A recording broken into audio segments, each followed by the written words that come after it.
For the first time in the history of the city school system, more than 11,000 school-age children who live in shelters across New York City will have access to the internet, an unprecedented move to make sure every kid can learn remotely during the pandemic and beyond.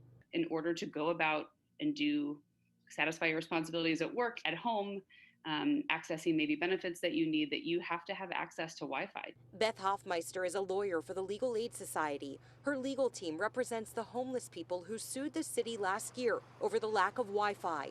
The stipulations filed this week in Manhattan federal court come from a settlement that ends the lawsuit, which demanded the city move fast on installing internet into shelters. We needed to follow through and make sure that we had a way to hold their feet to the fire if they did not, in fact, fulfill the promises of their plan. Legally, 240 family homeless shelters and domestic violence shelters must be connected by the end of August. If the family has a tablet-related issue or any connectivity issues within the shelters, the Department of Education must respond within one school day to make sure the child has a working device, a measure that would have helped Yasmin Rodriguez and her daughter when they lived in a shelter before transitioning to public housing. If she didn't have the resources to for her to go to school and do what she has to do, it would kind of backtrack her.